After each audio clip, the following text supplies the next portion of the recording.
Hey friends, Michael Butler here. Welcome aboard. We've been interviewing authors, speakers, and experts over the last few weeks and months, and we're so excited about our guest today. We've been trying to get her on for so long, Lisa DeMayo.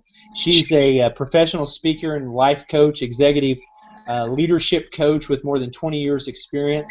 She's a top earner. She's been a top earner in two direct sales companies, and she's just really hard to get a hold of. I know, Lisa, you've been out there busy speaking. You've been out there busy doing book signings and radio interviews. So she has a background in sales. And the thing I like about Lisa is she's motivating people. She's positive in this downturn in the economy. Is she's inspiring entrepreneurs, men and women alike, to make things happen, not to wait for things to happen, but to get out there and open doors. So Lisa, welcome to the show today. Thanks for joining us. Thank you. I'm so excited. We made it happen. Hey, we did. We connected finally, and everybody, when I told them you were going to be on the show, they're just very excited and thrilled. Your book, and we're going to talk about the book in a little bit, but I want you to hold up the book and tell everybody how to get a hold of it. Very exciting. It's the art of getting what you want, and you can easily find it on Amazon. The Art of Getting What You Want. Can you see it? I love this. I think every parent, every entrepreneur, every business owner needs this book. Now, you talk in the book, Lisa, about, and I'm sorry for the phone ringing over here. We've got several phones, and I got most of them turned off. But I want you to tell us, you talk in the book, what is committed action? I want you to talk about that and also tell us why you wrote the book and why that concept of committed action is so important to you and your readers. Yes, absolutely.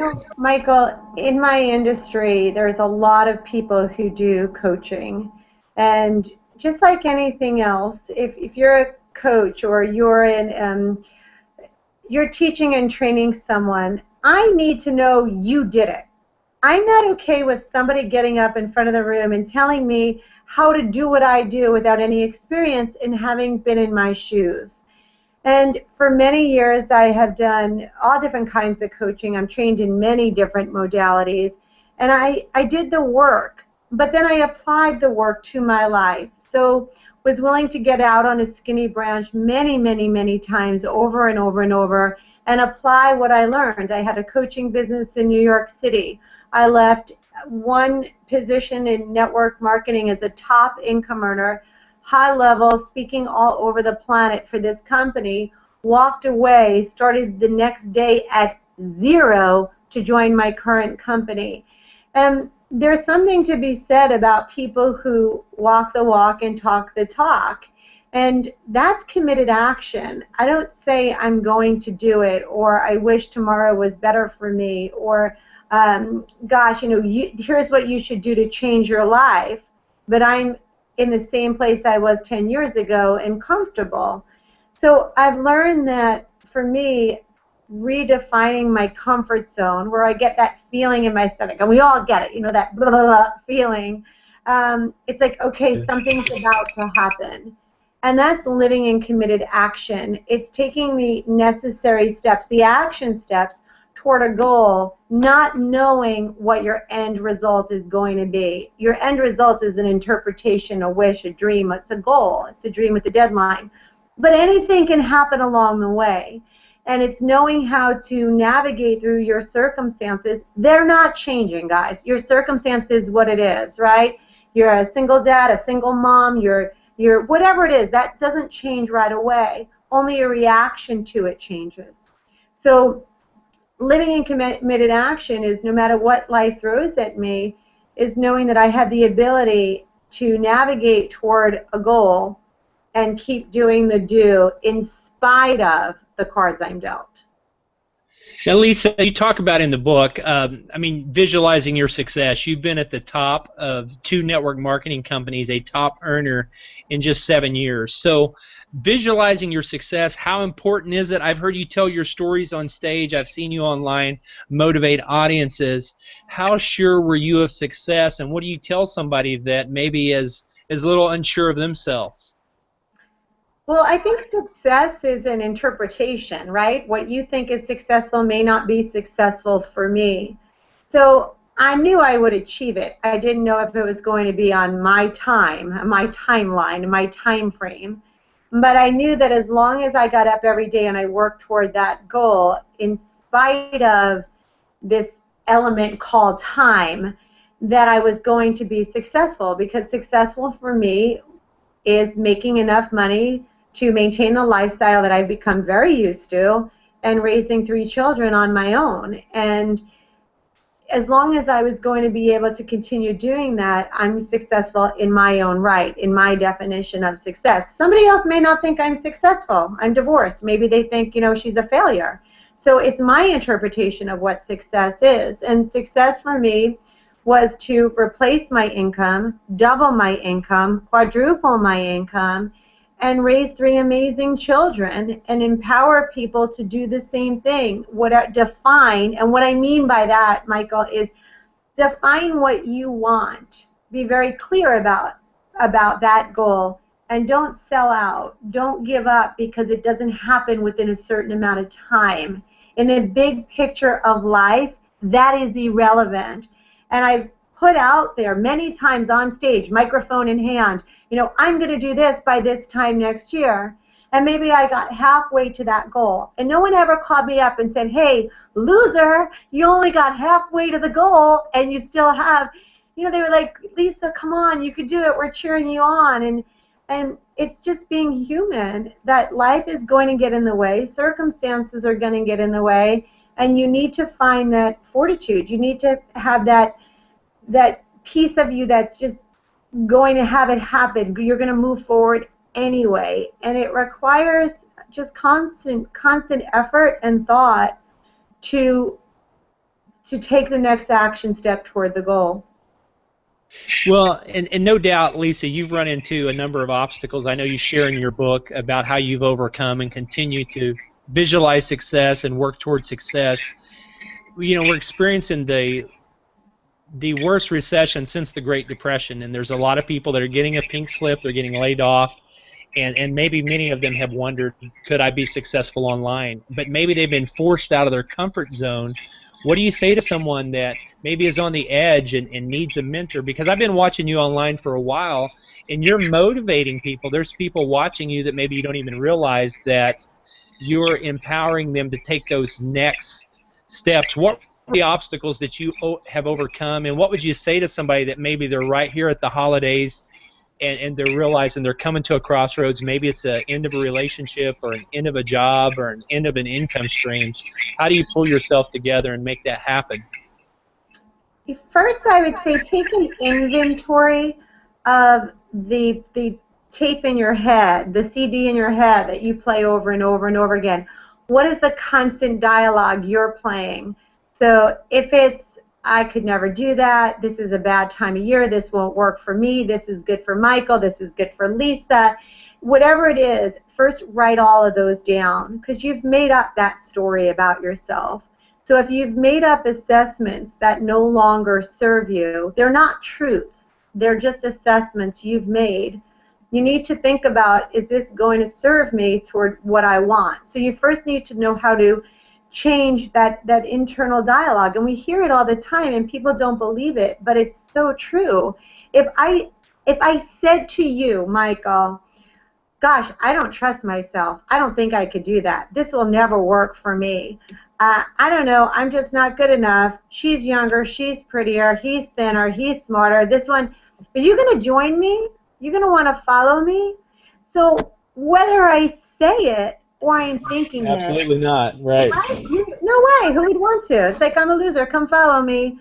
But when we think that over and over and over again, it really impacts the energy we have. That energy, you don't know why you follow some people, but you say, I don't know what it is about him, it just feels right. I want to watch Michael. I want to listen to what he has to say. Because you put forth a confidence that has people be engaged.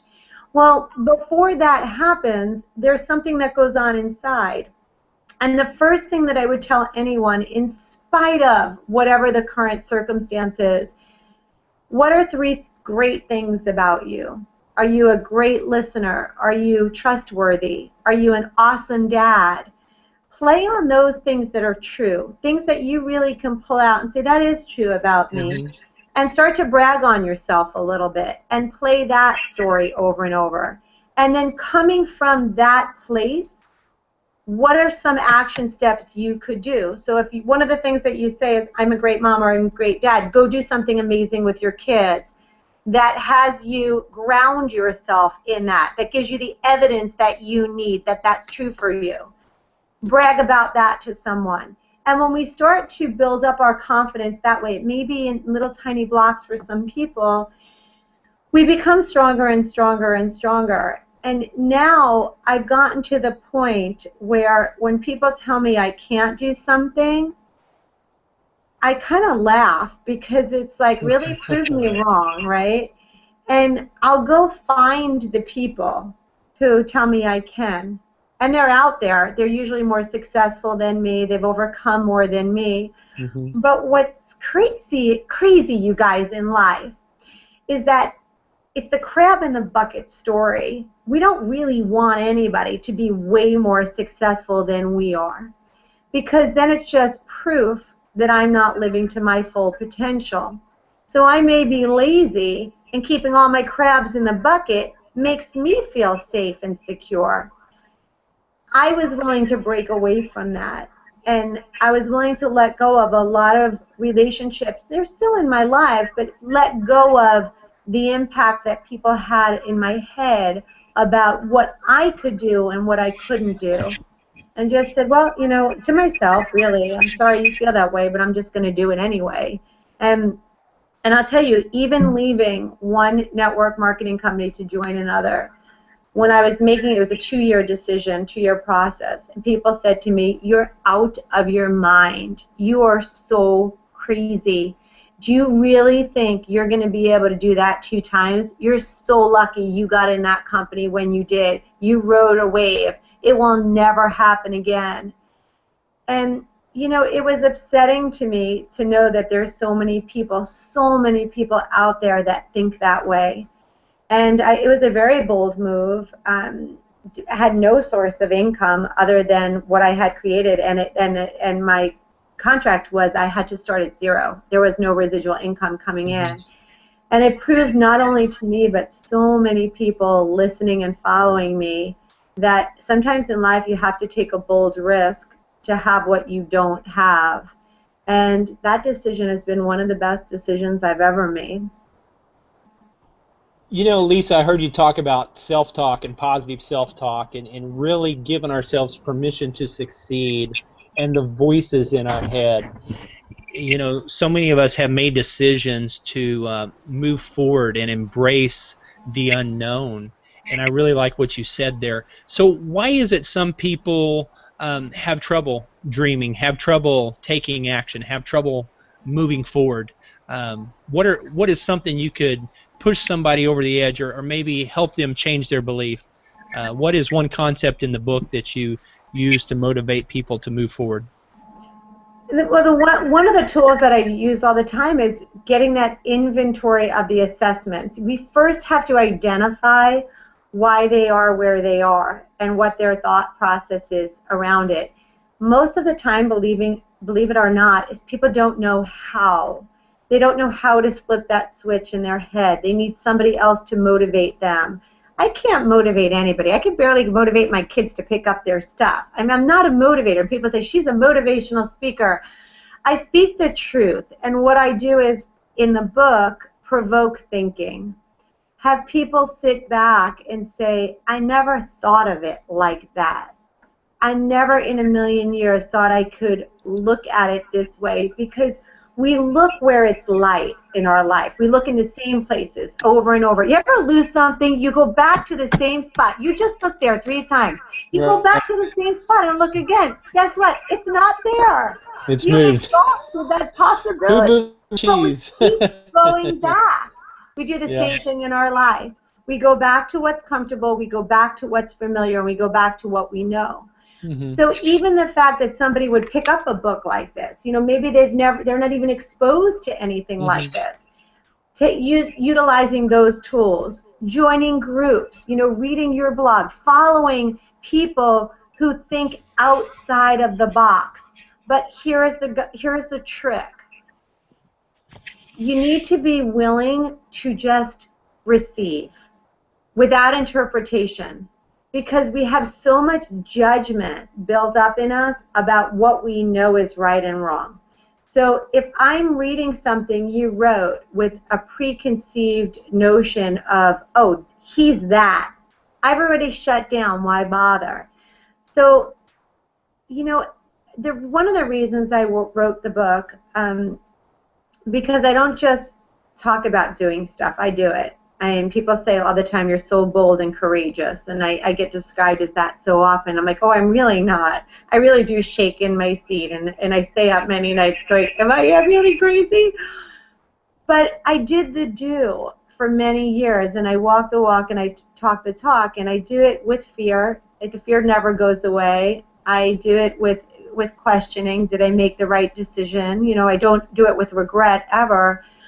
But I wanted people to know that that's normal, that there's no guarantee in life. But if we think of guarantee in life, there's a very significant way in which we hold ourselves, and it's ego-driven. If I'm so worried about tomorrow in the future, I'm almost assuming it's granted to me, that I'm so special that I'm going to wake up and there's going to be a tomorrow for me. As far as I know, there is no tomorrow for me. I act as if I plan for my future in the hopes of tomorrow can exist. But right now I have, and you have, everything we want to need in this moment. Everything. So when I think about all the fear that comes with taking a risk, it's almost as if, oh, I'm guaranteed tomorrow is going to come, so therefore that fear, that projected reality, holds me back. And I've really learned, it's a constant practice, that right now I'm satisfied. In this very moment, I'm truly grateful for what I have. I appreciate the moments. It's not easy. I get frustrated. I get overwhelmed. My kids are busy work. But it's what I want. And this is what I always wanted. I wanted to be a mom, always. And I wanted to write a book. And I wanted to be successful in network marketing. And when I sit down at my desk and I think about, my gosh, I'm really living my dream in my everyday. I'm happy. And people will say that all the time. And I don't even want to use the word happy, Michael. I want to use joyous. I'm a joyous person. Am I always happy? No way. I get frustrated when there's traffic. I get frustrated when things broke. I get unhappy when I hear sad news. But my soul is joyous. And that's the difference, and it's an acceptance of where we are in our life. If you're not choosing to accept where you are, guess what? You chose it, you earned it. No matter what card you were dealt with, the steps you took in your life led you up to this point in time. So you better learn to accept it, because it doesn't matter the circumstance. It was your reaction to it. And then from that, what is it that you're truly looking to create? And in the day-to-day, can you be excited about the ultimate goal you're working toward? It's called The Art of Getting What You Want. People can find the book everywhere at Amazon. Hold the book up again, Lisa, and tell everyone how they can follow you and find you online. Right now, the easiest way to find me online is my fan page on Facebook. It's Lisa, and my maiden name is L-I-V as in Victory, O-T as in Thomas, I. And then my married name, DeMayo, D-E-M-A-Y-O. I'll be posting, my website is under construction right now, so that Facebook, LinkedIn, Twitter, those are the easiest ways to follow me right now, all through my name. And stay tuned, we'll be posting the new website shortly. The book is on Amazon.com, it's on Books A Million, and they could always go through your blog as well, Michael, to find it, because we'll be setting up some information there as well. Absolutely. Well, we're coming up on the first of the year here. We're going to the holidays, and I know it's a big time for your industry as you're helping people get well. And I want to encourage people, follow Lisa. She's been there, done that. She doesn't just talk about it. She makes it happen. And she's a great person to follow and learn from. So, Lisa, we definitely want to have you back on when you launch the new site after the first of the year. And we've got some exciting things to announce as well. So I think it'll be a great win-win. January 2nd-ish. That first week of January, be watching. We're going to have Lisa back on because there's so many exciting announcements. Lisa, thank you so much for being on the show today, and have a super holiday and a great time with your family this Thanksgiving and Christmas. Thank you so much. Happy Thanksgiving, everyone. Thank you.